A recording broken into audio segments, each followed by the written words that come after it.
What was the worst relationship you were ever in? Story 1. I still remember every single detail of that relationship. It was years ago, and he met me through a mutual friend. We exchanged numbers and we would frequently talk over the phone. The whole conversation started with a lie. He would lie about every single thing. Going out, his past, his likes, things he does, and every single thing. I would plainly believe because the thought of someone lying about the most smallest things didn't make any sense to me. I wouldn't get into details of the immature stupid things he did, but I remember what the heck of a devil he was. How he gained sympathy and seeped into my outgoing balanced life. How he would emotionally feed on my tears when I would tell him I don't wish to be with him. He would come below my house and cry, cut himself. I would be so nervous and jammed under the guilt that I am a bad person. He would cheat on me and flirt with my friends. Stare at random girls when we would go out. Every time I left, he came up with a successful strategy of getting me emotionally crippled and go back to him. He was a nobody. He didn't have hobbies, he didn't have friends, he didn't have personality, he looked like shit, but still I felt compelled to accept him. I would always console myself saying that he has clean intentions. He didn't. I remember only crying throughout those 2 years. Every day was weakening me. I was understanding that this boy is trying to break the pattern of my simple life. He would create scenes just to get more and more attention from me. He would lie to me about going to hospitals for surgeries. How I remember those days. Inside of me I knew he was lying to seek attentions, but I could never directly confront because I thought he was too emotionally weak and he would create a scene. He was never thankful for having me. I would always curse myself for the situation I was in. I would never date such a loser, and now he had seeped in my calm I couldn't even distinguish. I had lost myself by then. I got struck by anxiety and insecurity. It would scare me. I would always be so insecure when I was with him. I became obsessed. I remember not eating for days and just crying. I remember trying to find out if he is with any over girl. I started hating everything. Slowly, I started living the life he had chosen. I started accepting it and trying to fit in. If I would still be with him, I would really go mad, or probably I would do something in an anxiety attack. Something bad to myself. Life had other plans. 3 years ago, I went out with a few friends and I had decided that I will no more take it from that cheap lowlife who has no empathy. I kept ignoring his calls all day long. Checked my phone, 89 missed calls. Still remember the figure. I picked up, he had been calling continuously. I remember the first few words like whore, bitch, and whatnot for ignoring the calls, but I was calm. I just responded saying, it doesn't affect me anymore, I don't feel bad. In fact, I pity you. I can feel for you as you are a loner and you need to feed your depression on others. I am not being with you anymore. He replied back swearing so much and telling me that he is on the terrace of his building, dare I leave him he will jump. For the first time I encouraged him to die. I told him how useless he was for his family or anybody. He didn't jump. He was into tears, he kept apologizing. For the next 1 year he kept requesting me to get back. He would often express guilt and shame. How was it any good? When I was there he couldn't give me what I deserved, what's it any good to give it after I left? Till date I suffer from anxiety, but not a lot of people know. I look very fun-loving, but I have my own set of problems in life I have to deal with. I am assured that those 2 years caused me a lot of mental and physical damage. Those 2 years inflicted a lot of scars and I am trying to get out the negativity. It's a hard struggle, but I have to, there is no choice accepting things which are wrong for you. Story 2. I was a freshman in high school and was in love with my 8th grade girlfriend. I dated this curvy, green-eyed girl who was a flirty and outgoing young lady for about 3 long awful years. My weekdays in school were spent walking her to class and play fighting in a flirtatious way, while my weekends were spent worrying about where she was. I never saw her on weekends, she was always too busy with other guy friends, or female friends at parties. Time and time again I kept being informed she had been seen kissing someone else or dancing very sexually on them.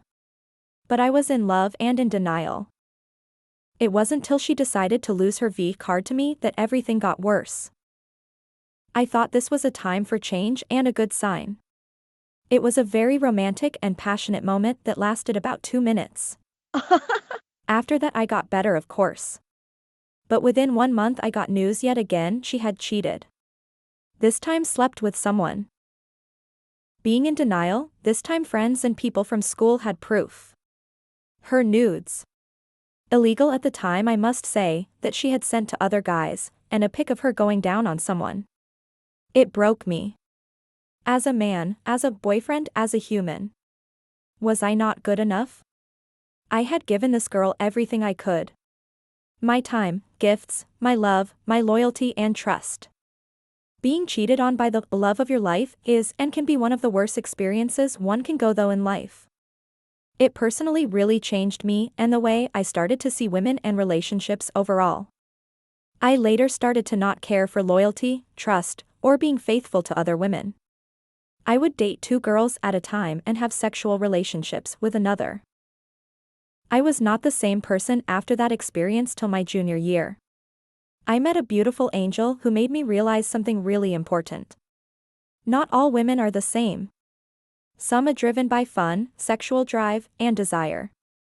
While others are driven by love, loyalty, and the goal to have a family. Not all women are the same, some are just raised differently. Till this day, I know for a fact if I had the option, I would go through that embarrassment and broken experience again. P.S. I later found out this ex of mine ended up engaged, then caught cheating with a guy in a hot tub. While I am still with my angel, after 7 years strong. Story 3. I was working in a bank and they were the initial years of my career. One day late in the night, I received a call from an ex-colleague of mine, let's call her S. It was surprising as we used to work together in my previous organization, which I quit almost a year ago. Since then I don't think we stayed in touch. The last I remember of her was that she had joined one financial company in sales and was having a great life with her new husband. Anyways, coming back to the call, she had called me because she was at the disc of a posh hotel for an office party and was not feeling comfortable with her colleagues. I was intrigued as to why would she think of me suddenly out of the blue. With nothing much to do and grappling with my own breakup, it was a good idea to have some company, and that too in a disc. By the way, I love the music played in discs and lounges. I have to have company in such places as I am not a habitual drinker. I reached there and found her easily, surrounded with few of her friends and colleagues. We soon decided to head to her place. This too was surprising for me as I remember her getting married. Anyways, it was quite boring for me at her place, but it was too late to get back to my own house. After some idle gossiping and being a passive participant, I went off to sleep. Throughout my stay there, I wanted to know of her husband and why had she called all of us to her place, but could not. Next day, which was a Sunday, while leaving I forgot my wallet at her place. Later in the afternoon, I called upon her and realized that she was at her mother's place. She came to her own house, and then I got to know that for the past few days, she was staying separately from her husband.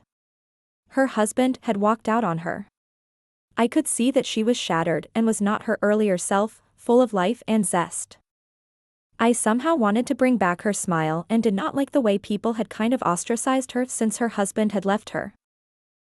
We started spending more time together after the office hours. Since I was also bouncing back from a terrible breakup, her company used to give me solace. She seemed to be genuinely happy in my company, which used to increase my self-worth in my eyes, which had greatly diminished after my breakup. That's a separate story altogether. Since she was staying alone, separated from her husband, and we were spending quite a lot of time together, the prying eyes of neighbors and friends started questioning our relationship. It would have maligned her name, and anyways ours was a platonic relationship which the world did not want to understand. I let everyone know that I treated her as my sister. Around that time only I got to know of her affair with a guy. In fact, her husband had walked out on her because he had found about the guy. I was also shocked, more when I met the guy. He seemed to be good for nothing loser. I remember trying to talk her out of the relationship, but she had resisted vehemently. I should have ceased all my contact with her then and there itself, but then I had to see worse days. Now that I also had got to know of the guy in her life, she became more open about him. A couple of times I was made to feel unwanted in her house when that guy came, as they wanted to have some private time. I tried to stop calling her and thinking about her, but within days I will break my resolve and call her just to check on her. The longest that I was not in touch with her was for 15 days, when I was appalled to know that she took a vacation with that guy. That was completely unacceptable to me, since I had a strong feeling that she was being exploited by that guy. So gradually I knew my position in her life, and that kind of made my life easy. The obsession that I had for her presence and the need to have her around gradually started to reduce when again one day early in the morning I received a call from her urging me to come to her place. I rushed to her place and saw her drunk. The entire house was in shambles, probably she was drinking through the night. She was having hallucinations. She was talking to her father, who had passed away recently. I did not know what to do but gave her some stuff to get her rid of the hangover. After more than half day's effort she went off to sleep. I made her sleep and stayed with her till the night. When she woke up she was somber. She then told me the story of her breakup, how that guy came out to be a spineless creature and broke up with her in a very heartless way. This incident had broken her further. I could see that. I was again there with her all throughout and did not want her to get hurt. In the meantime she changed her job. We used to meet at her place every day to have dinner, as she had a cook. I was a bachelor, so home-cooked food was always welcome along with her company. Around that time I got to know of her new affair in the new office, and that too with a married guy. I was again annoyed, angry, and a bunch of so many emotions screaming at me to get out of the relationship. But I had turned deaf. I remember it was traumatic for me to see her getting into all kinds of wrong relationships. I was really shattered with her attitude and decided to log myself out of her life.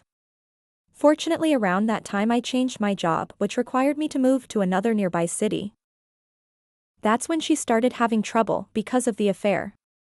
Apparently the wife of her colleague got to know of her relationship and she created a big scene in the office. S was shattered to the core and she beckoned me at her doorsteps. As usual, not listening to my mind, I was there. She thanked me profusely for being there. By this time I was tired of seeing her in pain and guilt, and of course I could not ignore my feelings for her. I proposed to her one of those days, and she did not know what to do.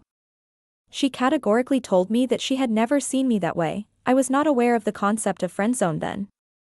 Now I can see in hindsight that I was already friendzoned by her. I moved out of the city hoping that she will change her mind, and I remember us being on the phone for hours. I was on roaming and earning more than her and used to spend almost half of my salary on talking to her. If not calls, then it was internet. The internet was excruciatingly slow those days, hence it was only Yahoo Messenger or the newly budding G-Chat. She even came to my house at my new workplace, and I had hoped that she would make up her mind. But she did not say anything on my desire of us being together. I could understand her predicament and was willing to give her as much time as she wanted.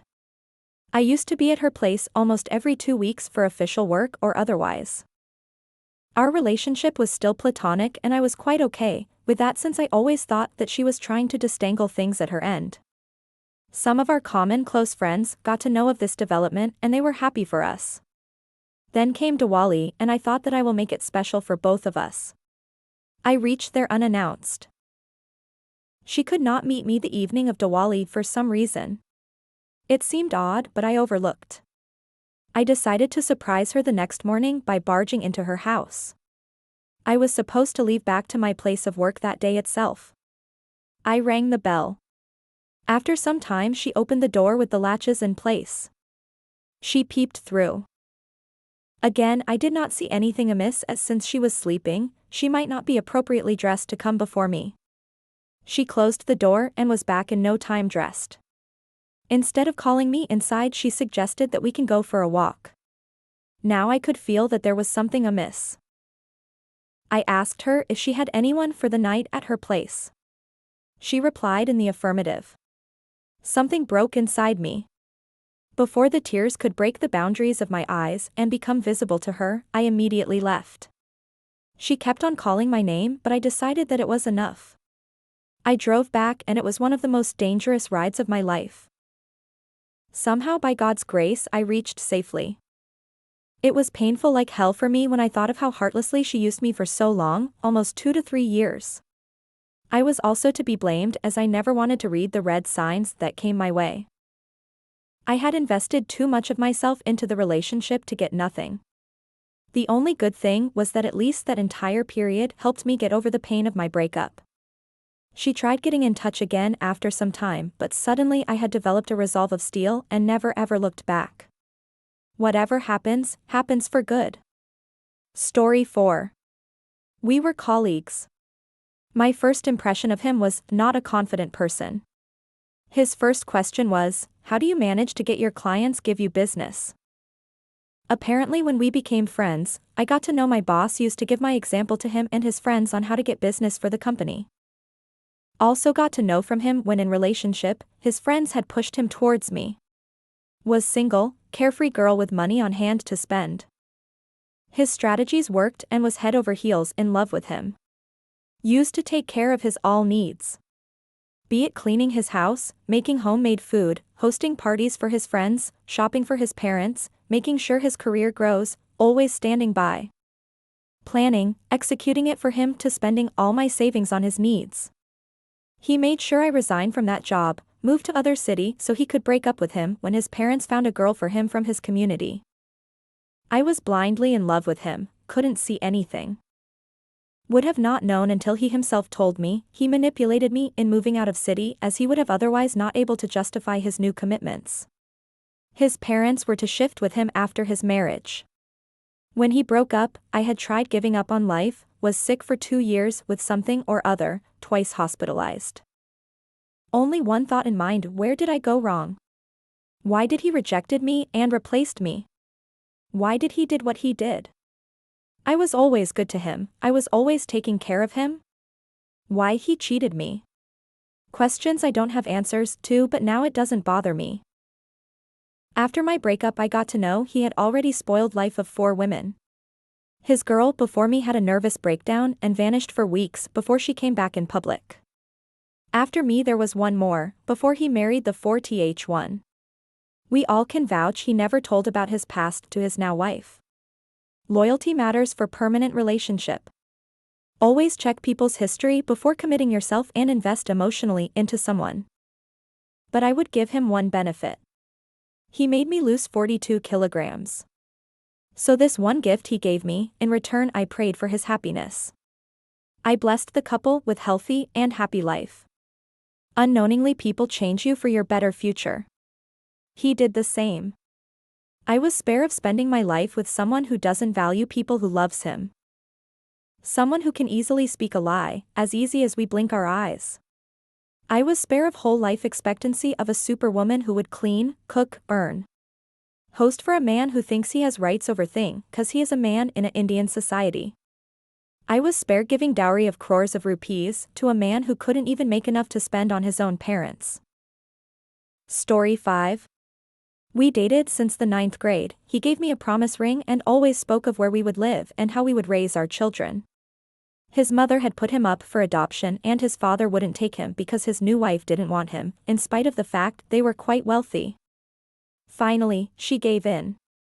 I was the first female in his life he ever trusted, with good reason, and he was always honest and told me everything. So we met at the private school his father sent him to in 8th grade, we were friends for a year, then he kissed me one Christmas. We dated until first year of college, then broke up because the long distance was too much. We had never been in an argument in 5 years of dating.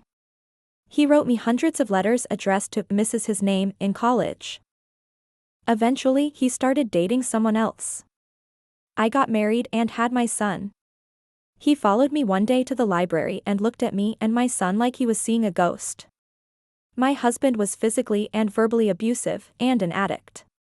We were legally separated 3 times during a 3 years marriage, but I wanted my family to work. During the last separation he called my parents' house relentlessly.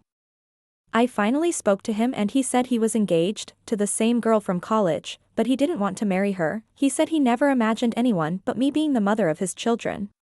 He thought that promise ring held, he designed it himself and worked hard in high school to pay for that tiny diamond.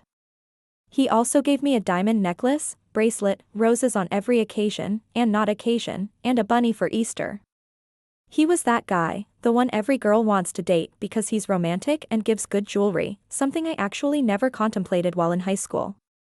For the first and only time in my life, I didn't listen to him. I said he had cold feet and she must love him. Truth, she wanted the diamonds and roses he always gave and was incredibly shallow. I did not offer to listen to his concerns or help in any way that he felt pressured by this marriage. I did not question that he wanted to marry me in high school, but this girl had lived with him and moved out with numerous ultimatums for him to marry her. I didn't question her motives due to my being caught up in such an abusive relationship at the time. They married, she put their child in daycare and showed no interest in raising children at all, just how much money he could make. He was miserable and said his child was a heathen, and she was the exact opposite of me. I work with kids and adore them. My marriage ended unpredictably in divorce, with me very much emotionally burnt from the constant abuse. Also, I was kind of ugly in high school when he loved me, and became a model later, so I know he loved me for myself. And he didn't love me less when I became more attractive. I have not one photo of him where he is not smiling. The only photos he smiled in when married were when he was with his kids, or that kind of smile that doesn't reach the eyes. He was never good at hiding his feelings. He made a lot of money, and when he cheated on her, she demanded he take her to Italy for compensation, where she took photos of first class and posted them on FB, and he looked embarrassed and unhappy the entire time, in all the photos.